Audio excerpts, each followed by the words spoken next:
அனைவருக்கும் இனிய காலை வணக்கம். நல்ல தமிழ் எழுத வேண்டும். இந்த புக்கை பற்றி யாரும் கேள்விப்பட்டிருக்கீங்களா? இதுக்கு முன்னாடி கேள்விப்பட்டாலும் இப்போ நிறைய பேர் வந்துட்டு இந்த புக்கை பற்றி தெரிஞ்சிருக்கும்.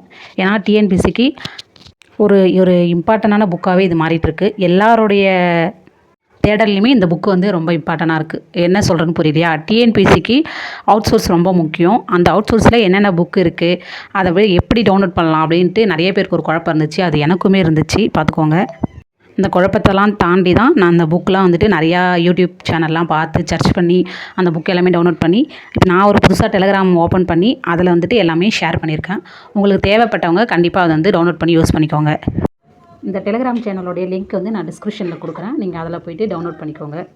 அதில் என்னென்ன பிடிஎஃப்லாம் இருக்குதுன்னு பார்த்தீங்கன்னா, நவீன தமிழ் அகராதி, நல்ல தமிழ் எழுத வேண்டும், இளங்குமரனார் தமிழ் வளம், அகர முதலி, ஆட்சி சூழ் அகராதி, தொல்காப்பிய நன்னூல். இந்த தொல்காப்பிய நன்னூல் கூட நல்ல தமிழ் எழுத வேண்டும். இந்த புக் ரெண்டுமே வந்து பார்த்திங்கன்னா ரொம்ப ரொம்ப இம்பார்ட்டன்ட். இந்த ரெண்டு புக்கில் வந்துமே நிறைய கொஷின் இந்த டைம் வந்து கேட்டிருக்காங்க.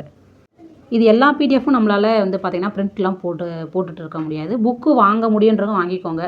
இல்லை கிடைக்கல அப்படின்றவங்க, எனக்கு தெரிஞ்ச ஒரு பெஸ்ட்டான வழி என்னென்னு கேட்டிங்கன்னா, இந்த புக்கில் இருக்கிற அந்த இம்பார்ட்டண்டான நம்மளுக்கு தெரிஞ்ச வார்த்தை விட்டுட்டு தெரியாத வார்த்தை எடுத்து எழுதணும்னா நம்மளுக்கு மெமரியாகவும் ஆகணும் மாதிரி இருக்கும். மற்ற எதனா அவுட் சோர்ஸ் புக்கிலேருந்து கிடைக்கிற அந்த வார்த்தையை நம்ம இது கூட லிங்க் பண்ணி எழுதிக்கலாம்.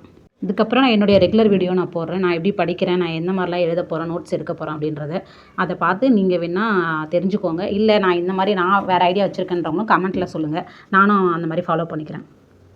நீங்கள் 10 முறை உட்காந்து படிக்கிறத ஒரு டைம் எழுதுனீங்கன்னா அதுக்கு ஈக்குவல் ஆகும் நிறைய பேர் சொல்லி கேள்விப்பட்டிருக்கோம். அதே தான் நானும் சொல்கிறேன். நானும் அதை தான் ஃபாலோ பண்ண போகிறேன்.